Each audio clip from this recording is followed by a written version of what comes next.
Okay, guys, I want to try to, with all this stuff that's been happening, I want to try to put together for you guys everything I have learned up until this point as far as these demons go and with spirituality and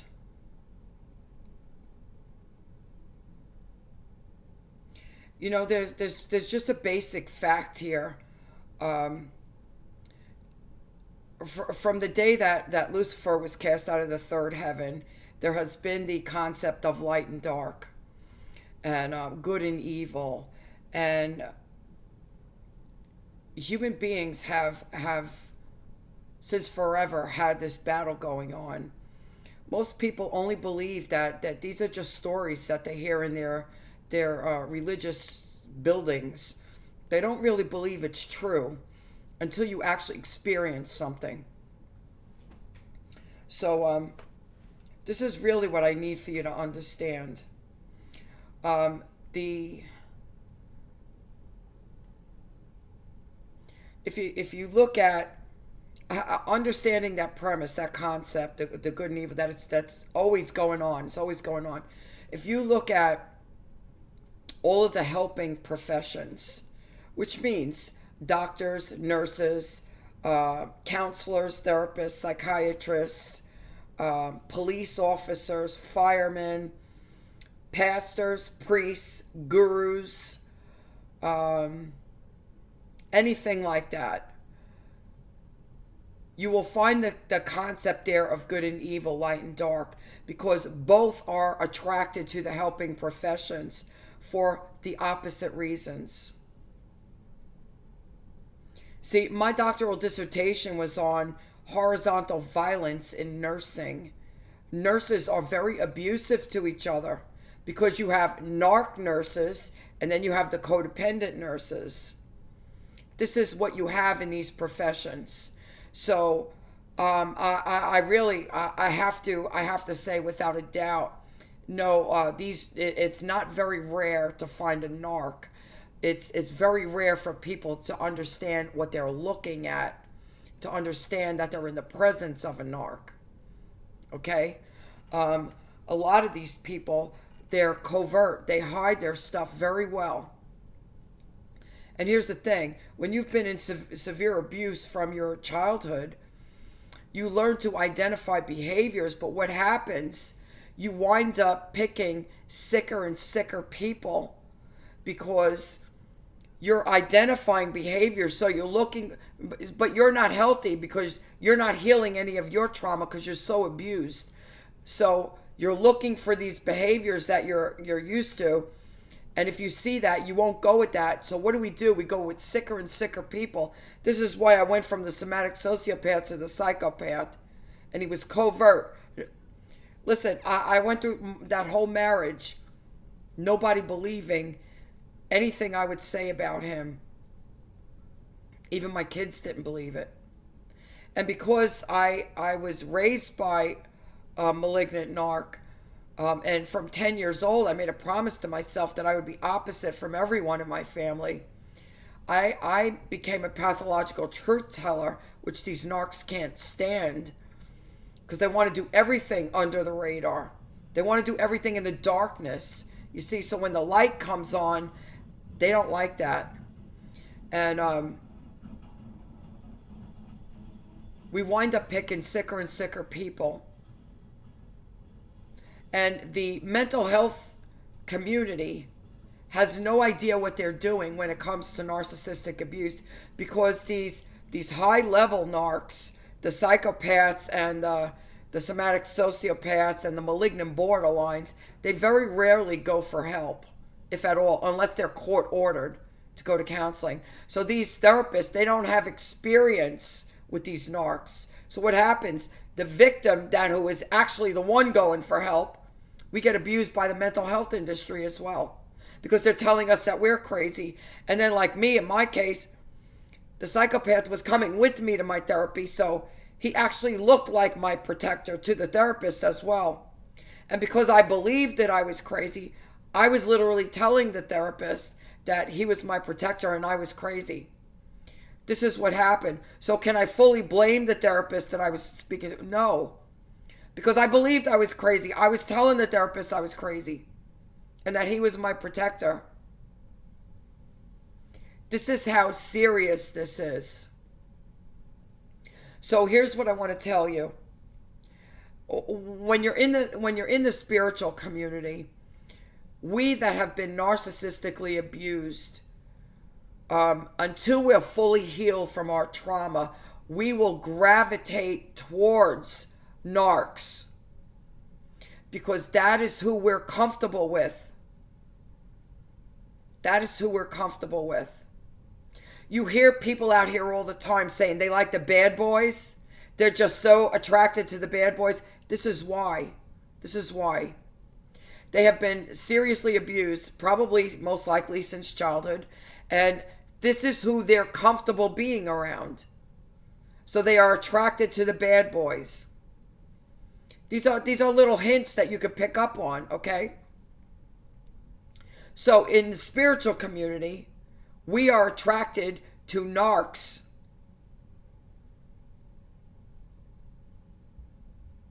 And you will understand. Am I saying every pastor out here is a narc?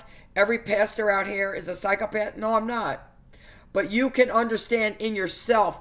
And here's what I keep telling you guys. You got to stop looking out there first. You got to constantly be looking in here.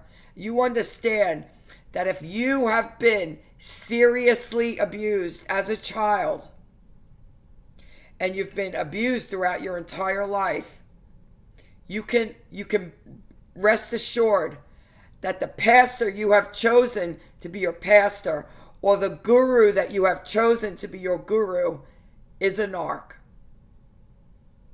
Because that is what you're comfortable with. Period. Period. And there's two types of people, as in all the helping professions. Okay? There's two types of people that wind up in the spiritual community. There's people that are in here because they are narcs themselves. They want to learn these spiritual powers so that they can go out and hurt people, like the Nityananda goons do. And there's other people who are codependents who have been seriously hurt in their life, and they are searching for God because they can't take the pain anymore, and they're searching for God. And what happens? We get even more seriously abused because before we're totally healed, we don't understand about this narcissistic abuse stuff. We don't understand it. And if you haven't studied it in depth and healed your own trauma to understand, we can't just point the finger at the narc and say these narcs are bad people. We've got major issues ourselves.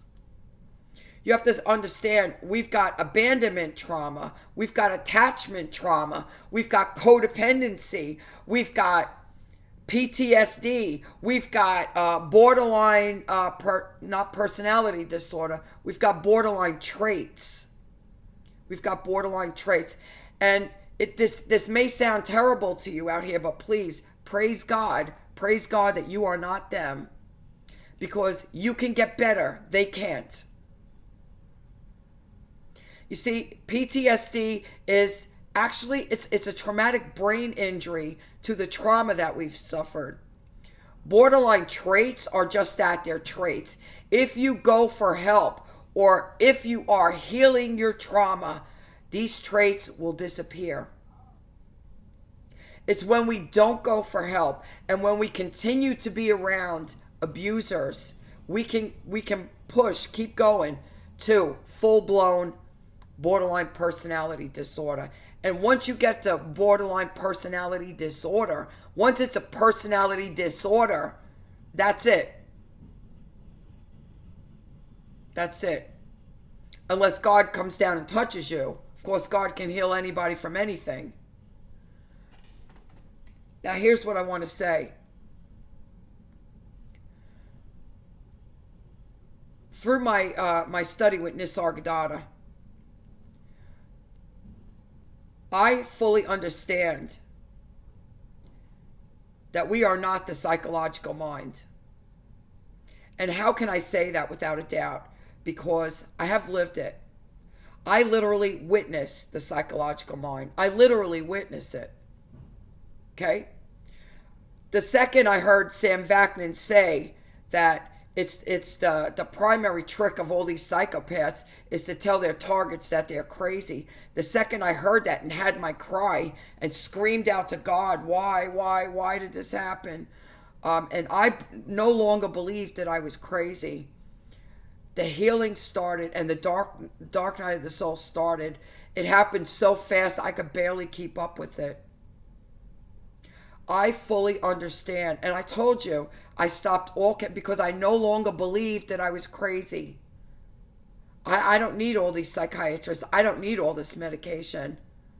I'm not crazy. That's when I stopped everything. And now it was a belief in me. It was a true belief in me. And I stopped everything. And I was pushed on the dark night of the soul just to heal my trauma. And that was all I did. That was all I did, even in my sleep. And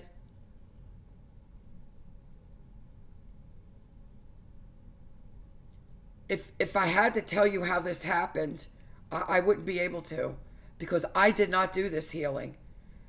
This was a totally supernatural thing that happened to me. And you will hear many people that go through the dark night of the soul say that it is totally supernatural. That you're literally being called and I don't know if the word is prepped or just the old skin is being torn away from you. And this is a totally spiritual thing that happens. And not everybody goes through a dark night of the soul. You see? This is why, although I had to feel the pain, and this is what happened because I was dissociated from my emotions, I got back in touch with my emotions again. All the years I was in therapy, put myself in inpatient, none of this ever happened. They just kept telling me I was crazy. They kept giving me more medication. None of this healing ever happened. This was totally supernatural. To this day, it's been 7 or 8 years. I have still never been on, never gone back to a psychiatrist or a therapist. Never. And look at all of the abuse I have been putting up with and the stalking and the attacking. I have never been back to a therapist or a psychiatrist. This is how I could say without a doubt that I firmly believe that these demons are causing mental illness. I firmly believe it. Now, here's what I have learned so far about these demons. Is that, number one, if your mother did not want you when she got pregnant with you, then she was actually giving you word curses in the womb. And these demons are able to attack us right from the womb. And I truly believe that that is what happened to me. Then you have to look at the generational curses. I'm going to tell you, I thought about this the past couple of days, and the only thing I knew about my biological father's family, or my biological father, was that he was a heroin addict. I never met him. I met his family when I was in my mid to late 30s. I don't know anything about my history on my father's side. I don't know anything about my history on my mother's side. Only what little bit my mother told in the few stories, and the story that I learned from my cousin that there was incest in the family. There was a lot of addiction on both sides. And my mother's side, it seemed like all her brothers were like in and out of prison. That's all that was going on there. And for my grandmother to hang my mother out of a 4th-story window by her ankles, she had to not have been all there. She was massively, massively infested with demons. So I'm almost nervous about finding out what my family history was, because I don't know. I truly don't know. Even for illnesses, what illnesses run in the family, I don't know. My grandmother, my mother's mother, I only know that she had diabetes and cardiac disease. That was it. Cirrhosis. That's it. That's all I know. So you will find this if you have been abused as a child. Your parents, the abused parent, the parent that abused you was an abused child themselves. You will find that they will never speak about their family. I can remember the same thing happened with me. I never spoke about my family. And I remember being at my sister's house, the Golden Child's house, one weekend, and my mother came over, and my oldest daughter was about 8 or 9 years old. And of course, at that time, I was like Mom of the Year. I was playing my role as Carol Brady, which is what I promised myself at 10 years old that I would be, and I lived up to that. And whatever I didn't have, my kids got. I made sure I gave them lots of affection. I never laid a hand on my kids. Never talked nasty to my kids. I always told them they were beautiful, they were smart. I had them in all kinds of sports. These are all things I never experienced.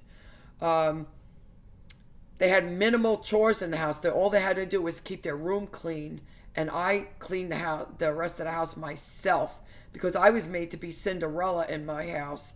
I wasn't going to do that. You see, it was the promise I made to myself at 10 years old that I was going to be the opposite of my mother. Okay? So I knew it was important for the kids to have some responsibility, but they were not going to be Cinderella.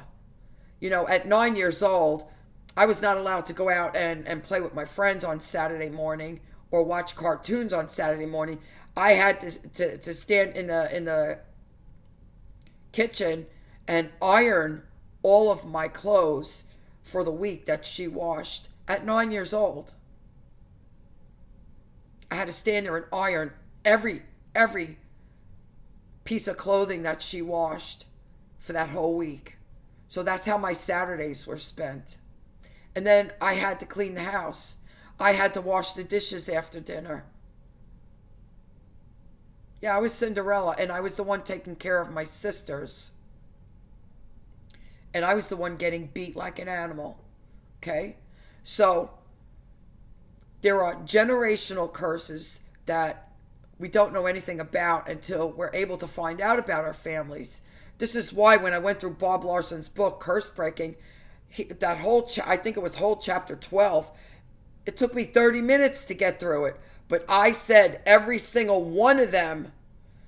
I played it on the audio book, and then I would stop it. After he said one, I would stop it, and I would repeat it. And I would say the next one, and I would repeat it. It took me 30 minutes to get through all of them. And I said every single one of them, just to be on the safe side, because I don't know what my family history is. So we've got the generational curses. If your mother didn't want you from in the womb, well, these demons can jump into you from the womb. And my father, all I know about my father was he was a heroin addict. Well, addiction is another demon. So there's demons already there from him. I know there's something to do with the Italians, that there's some kind of natural curse thing with the Italians. I don't know exactly what it is yet. But just being Italian, that's saying something. And then the trauma. Now, trauma is opening a doorway to these demons. And if you have severe trauma as a child, understand what's happening here. Children, this is why I always say children are the only victims. Because as we age, even though we don't know any better, we are still making choices. Okay? So a person can victimize us, yes, But is it only their fault? This is what we have to understand to help us. This is really to help us get out of this victim mentality, because the victim mentality is so detrimental to us. It takes away all of our power. So it's only for us to see that we did make a decision here to do this. Yes, we were victimized, we were taken advantage of, but we cannot only blame the narc. We have to see what our part was in it. We have to. That is how we're going to get our power back.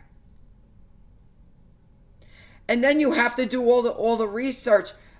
What I did was I got on Sam Vaknin's page. I studied everything he's got on there.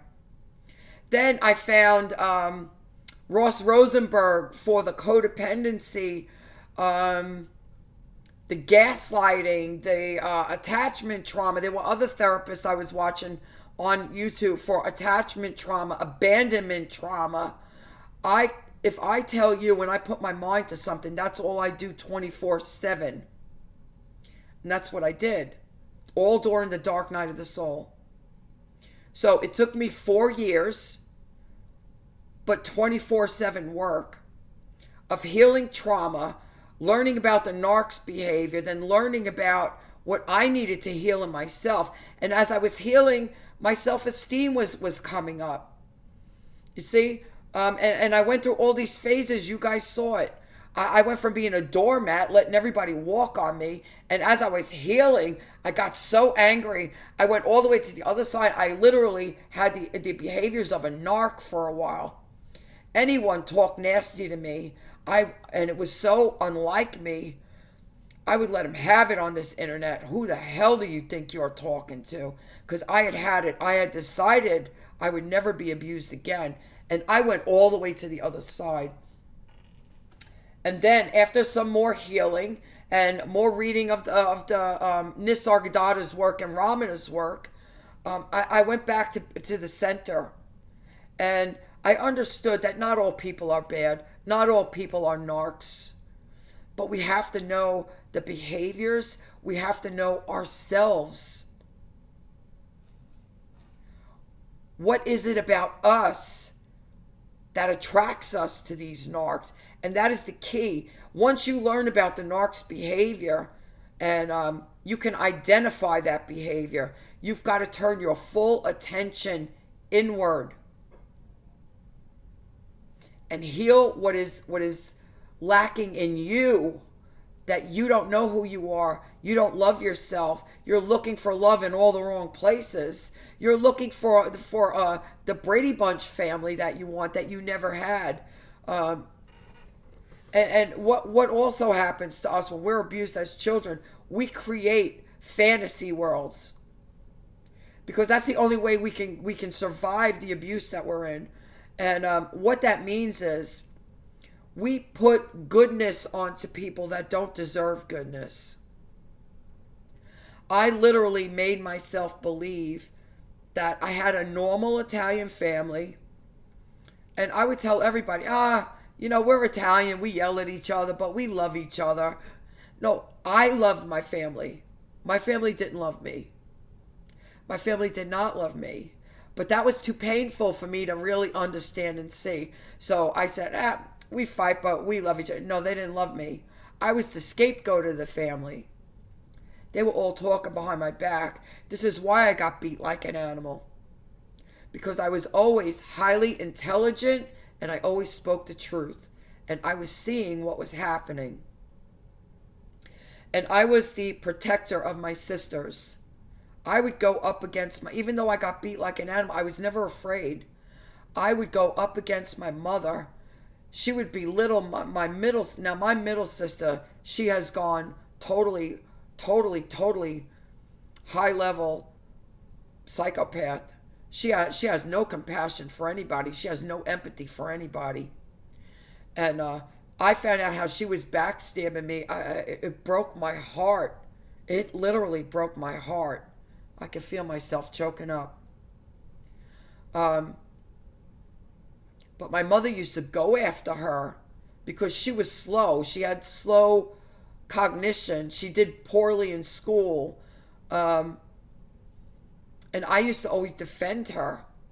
I would literally yell back at my mother, leave her alone. What are you talking to her like that for? And I would get my butt kicked. And I didn't care. I didn't care. Because the middle sister would just shut up. She would never say anything back to my mother. She was terrified of my mother. And I didn't care. I was very, very angry. By the age of 10 years old, I had so much rage in me. That actually was when I started dissociating from my emotions, because I had so much rage in me. And the way I see everything is God is the potter. That's all I can say. The brain works the way it's supposed to work. The mind works to protect you when it has to. With how much rage I was carrying, I could have seriously hurt anybody.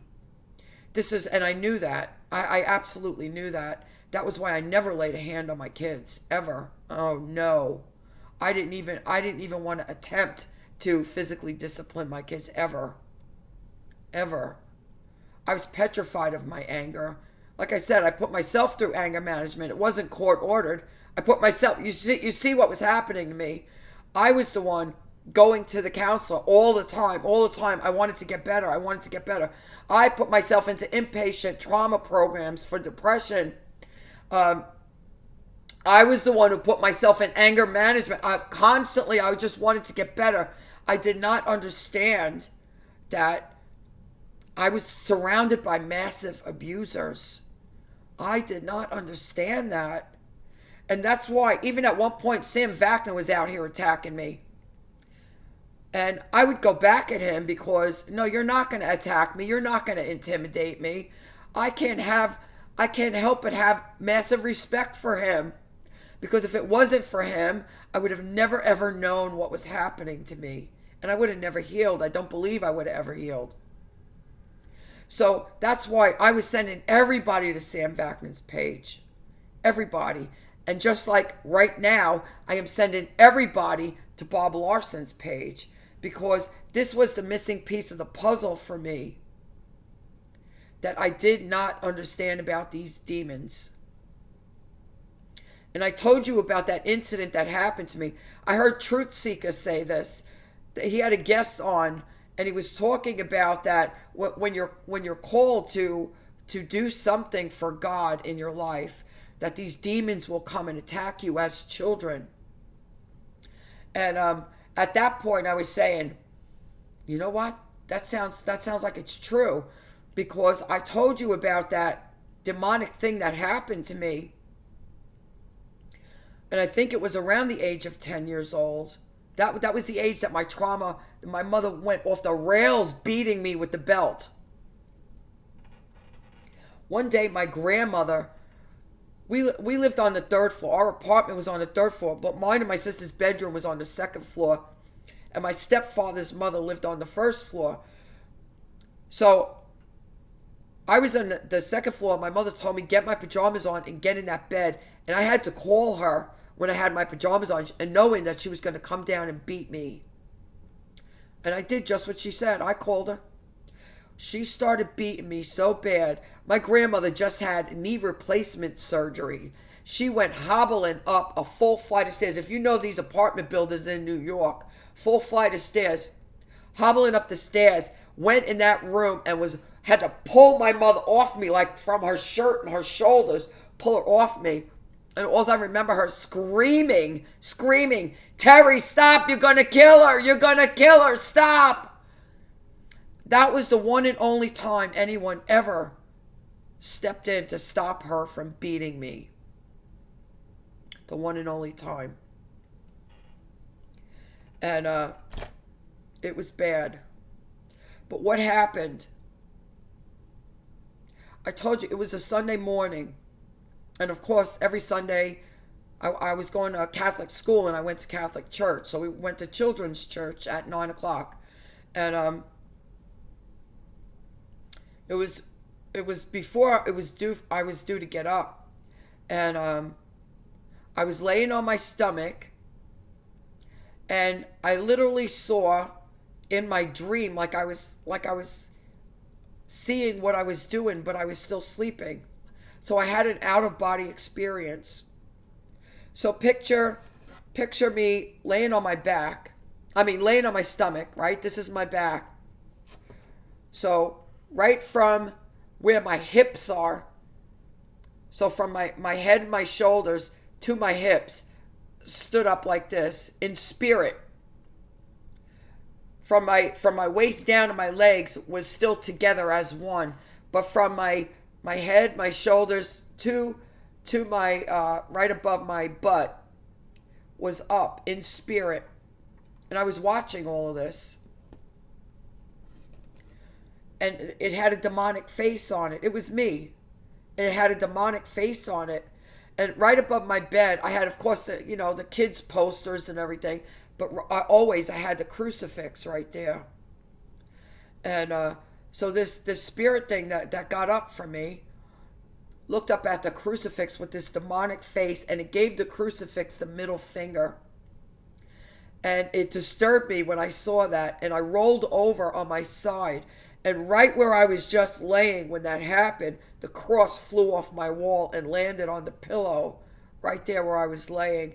And that woke me up when I felt it land on my pillow. And it landed perfectly. It wasn't that it was sideways or like this. It landed perfectly like this, straight. Crucifix was straight like this on the pillow, as if someone would have placed it there. And I woke up and I looked at it and I said, oh my God, because I was thinking it was a dream, that I was just dreaming that happened. And then when I saw the crucifix on my pillow, I was like, oh my God. I kissed the crucifix and I put it back on the wall, and I got dressed and I ran to church. So these demons have been here for me, I believe, since birth. And this is what all this lifetime of torture has been about. But I want to tell you that there's no doubt in my mind that these demons are the ones causing these mental illnesses. There's no doubt in my mind. From generational curses to whether your own mother cursed you in the womb. And then if you suffered severe trauma as a child, this is what it is. And so here's what happens.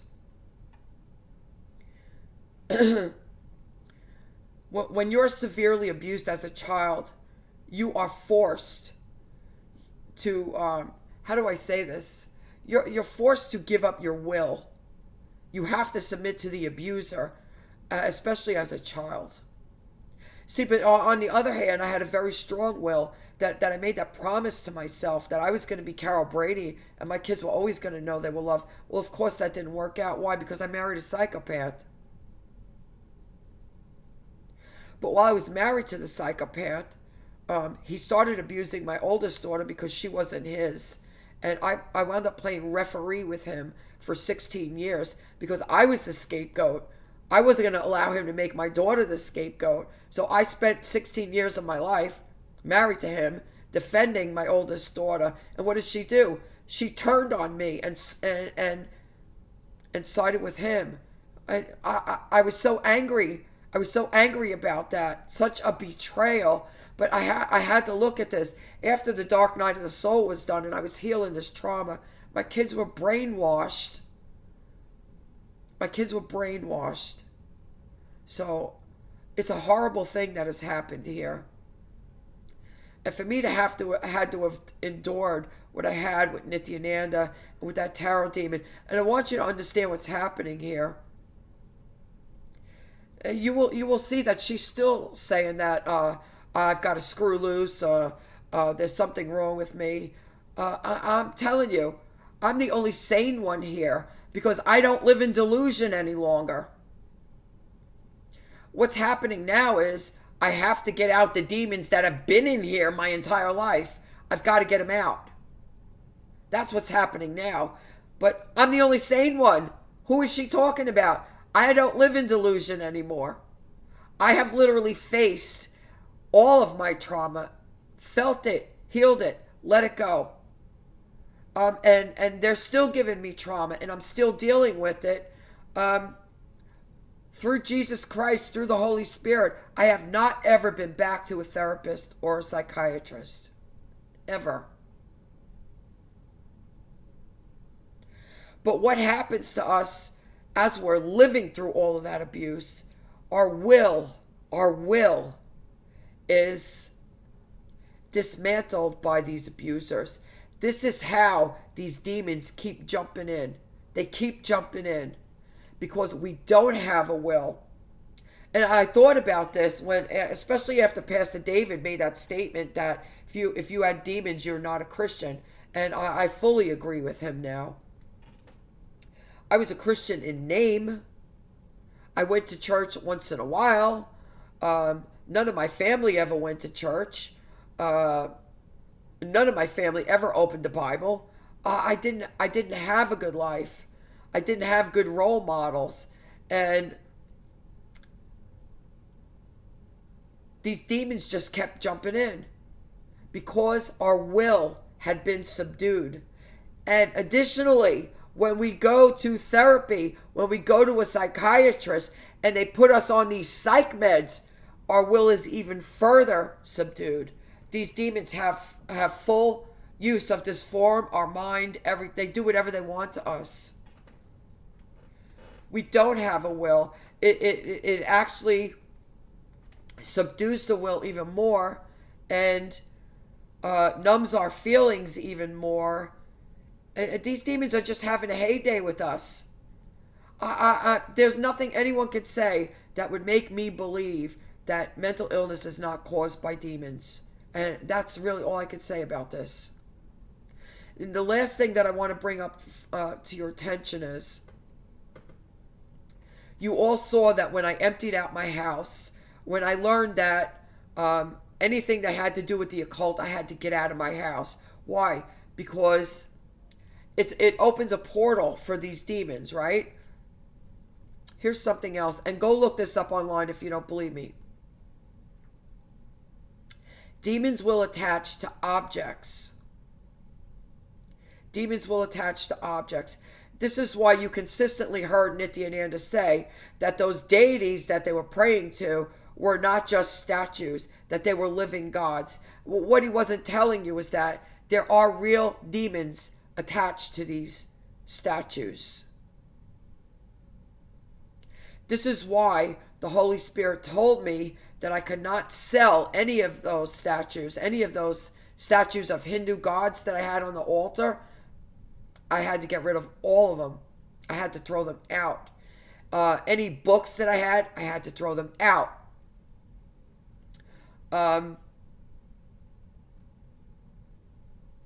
Here's the other thing that I want to tell you. And if you've done the same thing, I want you to understand that you're not alone out there. You know, when I first started following Nityananda, he described the Hindu gods as an aspect of the psychological mind. I didn't believe they were real gods because, as I told you, to me there was only one God. That was the Trinity. So what he said, the Hindu gods, what they were speaking about, the Hindu gods, was an aspect of the psychological mind. Well, now that I understand that these demons attack the psychological mind, well, that makes perfect sense, doesn't it? So, this is why it never fazed me to have these statues in my house. They weren't real gods to me. They were like Hanuman. Hanuman, in the stories that I read, he was very strong, and he was a powerful servant for God.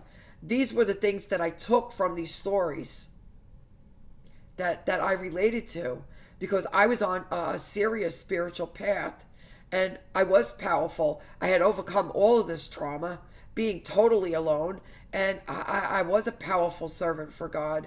So I related to Hanuman. You see, that's how I thought about these things. But they never replaced Jesus in my life, ever. If you have done this, I want you to understand that you're not alone, number one. If you take a step back and seriously look at how the East views the West, We are purposely deceived by these people, and they get a kick out of hurting us. They think they're making fools out of us, and they get a kick out of it. So don't beat yourself up. That's all I want to say. You see, it's not that you're stupid or that you're a fool. It's that they did not deserve your trust. And that's really how you have to look at it. So, having understood that demons attach to objects, this is why I had to clean out my house of everything. And, of course, that tarot demon came out and was making fun of me, that I was throwing out all my Buddha stuff and all my crystals. And she just thoroughly called me crazy, as usual. It's because she is a demon, and I want you to understand that. She literally has blasphemed the Holy Spirit. And she is going to hell by her own words. I want you all to fully understand this. This has been why I have been out here all these years defending Siddhananda. You understand, anyone who could do anything the way that tarot demon has done, she is a malignant narcissist. You do not consistently for years and years and years attack people out here. You do not. To see somebody like me who has lost their entire family, lost their children, lost their grandchildren, and to get her rocks off,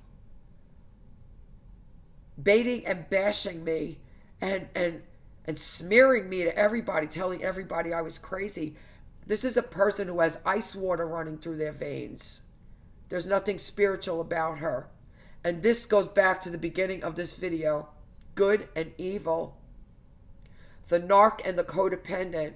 And we all wind up in the helping professions. And the other thing that I want to say, as I have learned now that these demons attach to objects, you have to understand that when she was making Siddhananda get spirits out of those crystals, there actually were spirits in those crystals. And that is what had attacked Siddhananda. This is why you have to get the crystals out. These demons are everywhere. And this is why the important thing is that we don't open portals. Because they can't bother you if you're not opening a portal. If you are not sinning, they cannot bother you. But they are everywhere. They're looking for an opportunity to invade your form. Or invade your mind. Or invade your emotions. This is why you must get rid of the crystals. You must get rid of anything that you have in your house. Books, everything that was from the occult. Everything. Including pictures of Buddha. And the reason behind that, as I have learned, is that the main symbol of all of these traditions from the East is the dragon and the snake. It is the snake demon. It is the Kundalini. And I will reiterate once again, if you have let that tarot demon open your Kundalini, I would strongly encourage you to find someone for deliverance. It's not energy. It is a demon. And demons are real. And here's what I want to tell you. You have seen the videos, or do yourselves a favor. Go on Bob Larson's channel and watch some of his videos. Go, especially you in the mystics community or the occult, go especially and look for videos on snake demons or Python or Leviathan. Those videos with those names, because they are the snake demons, and that is what the Kundalini is, or Cobra. And you will see what happens. These people literally move around like snakes. Um, and here's what happens across the board. That you have to understand that people are not making this stuff up. I have experienced this now. I'm losing count. 23 or 26 times now already. People will start crying. For the most part, there could be different ways that people will, depend how strong these demons are. Okay. People will start crying. They will start coughing, and then they will throw up. And it's not food that you throw. It's this like mucusy stuff that comes up. For everybody. For everybody. If you go and look at these videos, everybody is doing the same thing. And they're throwing up the same thing. They're not throwing up food. This was the missing piece for me. For everything else that I've learned on my path. So I've learned how to witness the psychological mind, so I'm not bothered by my thoughts anymore.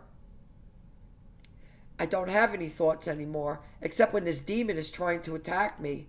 Okay? But this was the missing piece. So, as long, and the only way these demons jump in is by sin. So you've got to know what sin is. You've got to read the Bible. You've got to read the Bible. And most of us who came from abusive families, even though you were raised Christian, we didn't know the first thing that the Bible says. It was always just listen to the priest, go to children's mass on Sunday, and then you come home and got beat like an animal.